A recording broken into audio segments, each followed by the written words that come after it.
সর্বপ্রথমে সকল দেশবাসীকে নমস্কার। আজকে আমি ভিডিওতে আমাদের সনাতন ধর্মের যত লোক আছেন তাদেরকে আমি একটা কথা বলে দিতে চাই। সারা বিশ্বের ভিতরে আমাদের সনাতন ধর্মের উপরে যেরকম অত্যাচার হচ্ছে, বিশেষ করে বাংলাদেশের যত সনাতন ধর্মের মানুষ আছে তাদেরকে বাংলাদেশের মৌলবাদী সংগঠন এবং কি আইএসআই আরও যতগুলো বাংলাদেশের সংগঠন আছে তারা যেভাবে আমাদের সনাতন ধর্মের মানুষের উপরে অত্যাচার করতেছে সেগুলো নিশ্চয় আপনারাও দেখছেন বা আমিও দেখেছি। সেটা দেখেই কিন্তু আমি এই ভিডিওটা বানানোর উদ্দেশ্য, আমরা সনাতন ধর্মের মানুষ যদি এইভাবে আমরা বসে থাকি বা আমাদের সনাতন ধর্মের উপরে যদি এরকম অত্যাচার হয় বা আমাদের সনাতন ধর্মের মানুষের উপরে যদি এরকমভাবে অত্যাচার করে, তাহলে কিন্তু আমাদের বসে থাকা ঠিক না। এজন্য বসে থাকা ঠিক না। সারা বিশ্বের ভিতরে কিন্তু আমাদের সনাতন ধর্মের মানুষ আছে, সেরকম কিন্তু আমাদের ভারতবর্ষেও কিন্তু অন্যান্য ধর্মের মানুষ আছে। তাদেরকে কিন্তু আমরা কোনো ধরনের হারাহাস্তি করি না বা তাদেরকে কোনো সময় আমরা গালাগালিও পারি না, তাদেরকে কোনো ধরনের অত্যাচারও করি না। কিন্তু তারা যদি বিদেশ থেকে এসে আমাদের ভারতবর্ষে যদি শান্তিভাবে বসবাস করতে পারে, তাহলে আমাদের সনাতন ধর্মের মানুষ যদি অন্য দেশে থাকে বা এবং কি বাংলাদেশে থাকে, তাহলে তারা যদি এইভাবে হারাহাস্তি করে, তাহলে আমরা ভারতবর্ষে অন্য দেশের মানুষকে কেন থাকতে দেব? এটা কিন্তু আমাদের ঠিক হবে না। আর আমরা যদি সনাতন ধর্মের মানুষের যদি এর প্রতিবাদ না করি, আর আমাদের সনাতন ধর্মের মানুষকে যদি বিদেশে অত্যাচার করে থাকে তার বিরুদ্ধে যদি আমরা প্রতিবাদ না করি, তাহলে কিন্তু বিধর্মীরা আমাদেরকে এভাবে হারাহাস্তি করে থাকবে এবং কি আমাদের সনাতন ধর্মে কিন্তু লাহে লাহে এই বিশ্ব থেকে কিন্তু মুছে যাওয়ার একটা ইঙ্গিত এসেছে। সেটাই কিন্তু আমি নমুনা দেখছি, যার জন্যই আমি সারা বিশ্বের যত সনাতন ধর্মের মানুষ আছে তাদেরকে আমি একটা কথাই বলবো, আপনারা জেগে ওঠেন।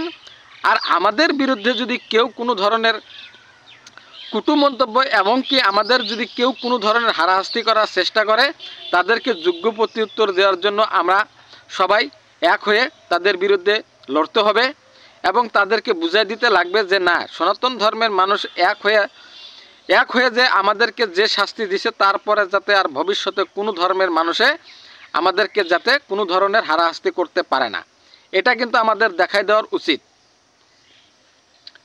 আর বাংলাদেশের যত মৌলবাদী সংগঠন আছে, উগ্রপন্থী যত সংগঠন আছে, আর বাংলাদেশের সরকারের যেটা বর্তমান হিন্দুদের উপরে অত্যাচার করতেছে, আমি এই ভিডিওতে স্পষ্টভাবে বলে দিতে চাই, বাংলাদেশ কিন্তু আমরা এক টাইমে পাকিস্তানের সাথে যুদ্ধ করে কিন্তু আমরা বাংলাদেশ গড়াই দিছি।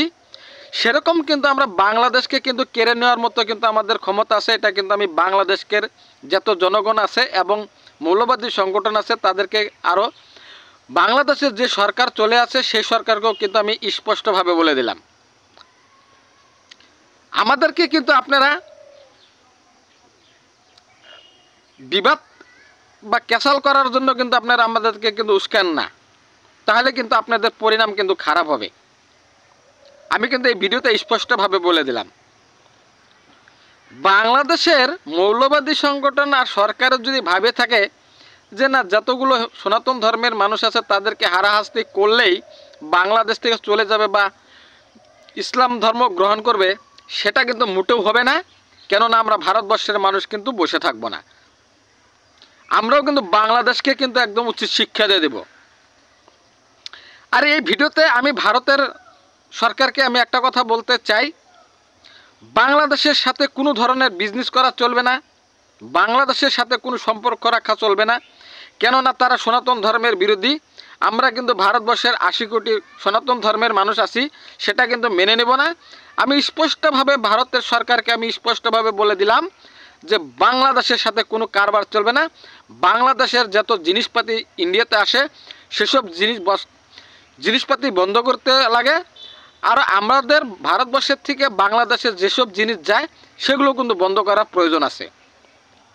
বাংলাদেশকে কিন্তু উচিত শিক্ষা দেওয়ার প্রয়োজন আছে। না হলে এই বাংলাদেশে আমাদের সনাতন ধর্মের উপরে যেভাবে অত্যাচার করছে এটা কিন্তু আমাদের মেনে নেওয়া কিন্তু অসম্ভব হয়ে পড়ছে। আমি ভারতবর্ষের একজন সাধারণ নাগরিক হিসাবে আমার মাথায় যেটা ঢুকেছে যে এইভাবে যদি বাংলাদেশের মানুষে যদি আমাদেরকে অত্যাচার করে তাহলে কিন্তু পৃথিবীতে কিন্তু অন্য অন্য দেশেরাও কিন্তু আমাদেরকে কিন্তু এরকম হারাহাস্তি করবে, তারা কিন্তু সাহস পাবে। যার জন্যই আমি ভারত সরকারকে একটাই অনুরোধ জানাই, বাংলাদেশের বিরুদ্ধে কঠোর বিধি ব্যবস্থা করার প্রয়োজন আছে, তাদেরকে উচিত শিক্ষা দেওয়ার প্রয়োজন আছে। আর যদি আমরা দিতে না পারি তাহলে কিন্তু আমরা ভবিষ্যতে বাংলাদেশের যত সনাতন ধর্মের মানুষ আছে তারা কিন্তু ভালোভাবে থাকতে পারবে না, তাদের কিন্তু দুঃখ হয়ে সেই বাংলাদেশে বসবাস করতে লাগবো। আর আমরা যদি সনাতন ধর্মের মানুষের যদি দুঃখ বেদনা যদি না বুঝি তাহলে আমরা সনাতন ধর্মের লোক হয়ে কিন্তু এটা আমরা অন্যায় করব। কেননা সারা বিশ্বের মানুষকে যদি আমরা আমাদের নিজের ফ্যামিলির মতো ভাবি তাহলে আমাদের সনাতন ধর্মের মানুষকে যদি আমরা তাদের হাত ধরে যদি আগুয়ে নিতে না পারি বা তাদের দুঃখের সময় যদি আমরা তাদের সাথ দিতে না পারি তাহলে আমরা সনাতন ধর্মে লোক কেমন করে হবে বা আমাদেরকে ভগবান এবং কেমনে করে ক্ষমা করবে। আমি এই ভিডিওতে সারা বিশ্বের সনাতন ধর্মের মানুষকে এখনও বললাম যে আপনারা সজাগ হন, আর বাংলাদেশের বিরুদ্ধে যেটা পদক্ষেপ নেওয়ার দরকার সেটা আমরা সবাই মিলে গ্রহণ করে বাংলাদেশকে আমরা উচিত শিক্ষা দিতে লাগবো। এইটাই আমি এই ভিডিওতে সারা বিশ্বের সনাতন ধর্মের মানুষকে অনুরোধ করলাম। ধন্যবাদ।